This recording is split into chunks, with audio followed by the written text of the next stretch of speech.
It's time for another Dice Tower review with John Richard. Howdy gamers, greetings from Indianapolis, Indiana, the gaming capital of the world. It's time for another board game review with me, Indiana John. Today we're taking a look at the card game Cypher from AEG Games. AEG has this new line of interesting games that all come in cute little baggies.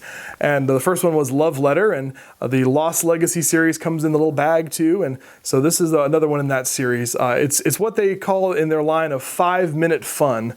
And so the game only consists of, I believe, 19 cards and has a very small rule book. And it's a game about playing cards in front of you so that you have a tableau of cards that will have the most points at the end of the game.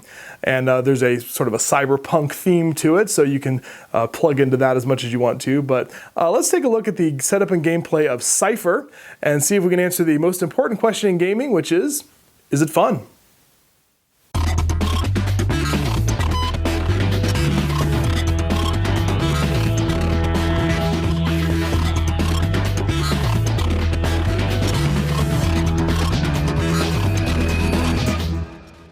The components of Cypher are very simple. It's just a deck of 19 cards, and each player will also get a double-sided player card. One side has the rules on it, and the other has a description of the different classes in the game we'll talk about in a second.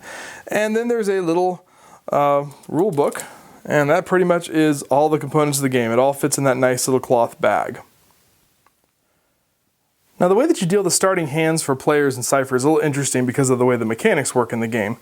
On your turn, you're going to start off with 3 cards in your hand, but in order for that to happen, because of how the mechanics work, that I'll explain in a minute, you give the start player 3 cards to start off with, and then the player to the right of the start player gets 1 card, and all the other players will get 2 cards each. So, and there's a 2 to 4 player game here. So then you're going to put the deck in the middle, and that's going to be your draw deck, and then you'll turn over 1 card, and that's considered to be the display, which is kind of like a discard pile. A turn in Cypher is very, very simple. You're essentially going to do 4 very easy steps. You're going to look at your cards, and the first thing that you're going to do is to play one of the cards from your hand. Now, when you play a card, you're going to immediately get the value of that card added to your display, or your tableau, whatever, I forget what it's called, but it's the cards that are in front of you. And so you're trying to get as many of these points as possible, and that's the way that you're going to win the game, is by having the most once the end game is triggered. So you'll play a card in front of you, and then there'll be some sort of a game effect on that card, and you'll resolve that. It might involve discarding cards or drawing more cards, or it might cause other people to have to discard cards off of their display in front of them. And so once you've resolved that, then the next step is to draw a card. Just draw one from the middle there. Then after that, you will be back up to 3 cards, and then you're going to take 1 card and pass it. You get to pick this, but you take 1 card and pass it to the player on your right, take another card and pass it to the player on your left, and then the last card you'll keep. So you always will start your hand with 3 cards, and you'll end with 1 card. So that's the basics of a turn in Cypher, so that's very easy. Everything else is pretty much governed by what the cards themselves say. The mechanics are very easy, but the interaction in the game has to do with the cards. So you'll notice that there are 3 different classes of cards. There is the upper class, middle class, and lower class, and that little reference card that you get will describe all of them. For example, the lower class cards might be something like this hacker card, which says that while in play, you may draw cards from the bottom of the deck when you're drawing cards. So this allows you to sort of, much like a hacker, mine through some of the data in the bottom of the deck there. Because when you discard cards in this game, you will actually discard them to the bottom of the deck. This discard card here, which is called the display, is somewhat different. When you discard cards, you're actually putting them in the bottom of the deck. So the hacker has the ability to be able to go and mine underneath this deck and get cards that maybe you've seen other people discard. So there's a little bit of a memory element, I guess, to that. So that's one of the lower class cards. And just to give you an idea, here's an example of one of the middle class cards. The archivist says that when played, add a coder from another player's play area or the display to your play area. So if any of the other players had the coder in front of them, which was a higher value card, then you can pretty much steal that from them. So that's a middle class card. The upper class cards are, see if I can find one of those for you. Oh, here's one, is the Android. That's one of them. It's worth 5 points, but it has no effect. So it's just an upper class card that's worth a lot of points. One of the cards, the Aristocrat, says that if it's in the display with any middle class cards, you have to discard those cards.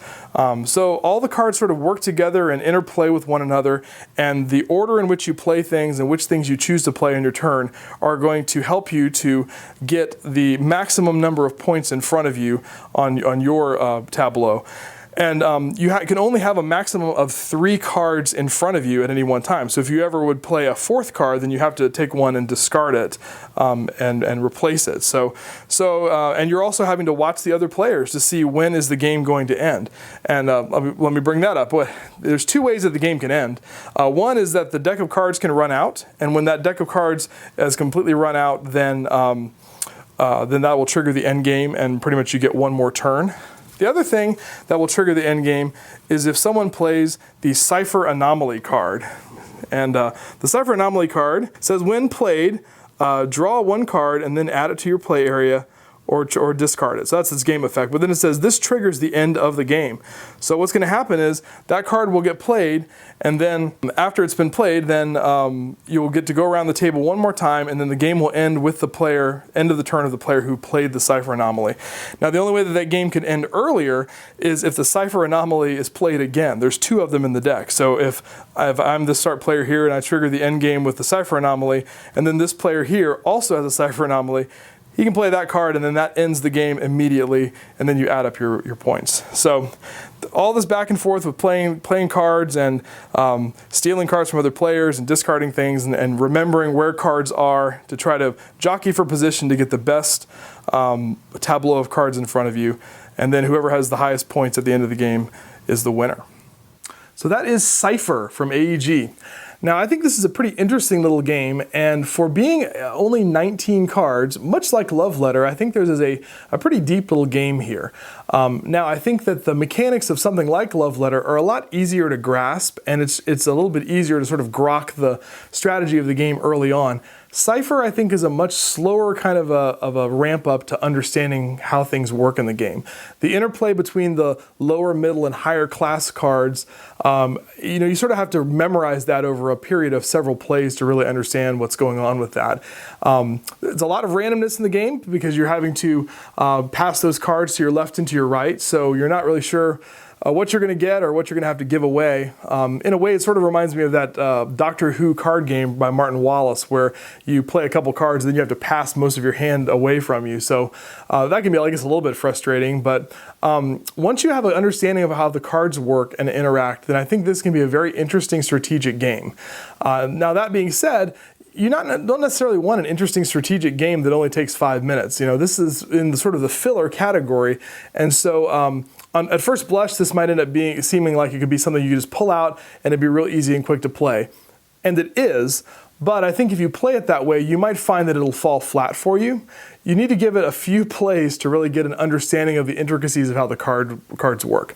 I think the game Lost Legacy, which are some other games in this 5-Minute Fun series, are really similar in that respect, is that they're trying to capture that sort of feeling of Love Letter, of being a quick and kind of filler light but interesting game. But I think that these games have a little bit more to them, and they require just a little bit more investment of time to really get an understanding of them.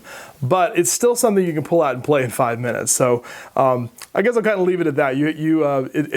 It's good for a quick play, but I think it's really even better if you play it multiple times and you get a better understanding of how each of the cards interact with one another. So I really like it. I think the answer to the question, is it fun, is yes, it is very much fun if you'll give it a chance, to sort of and warm up to it. So that is Cypher from AEG. Thanks so much for watching the Dice Tower videos. Find more great videos and reviews, as well as our top-rated audio podcast at Dicetower.com. You can also find other great shows at Dicetowernetwork.com. I'm Eric Summerer, and you've been watching The Dice Tower. The Dice Tower is sponsored by Cool Stuff Inc., where you can find great games for great prices. Cool stuff in stock. Check them out at CoolStuffInc.com.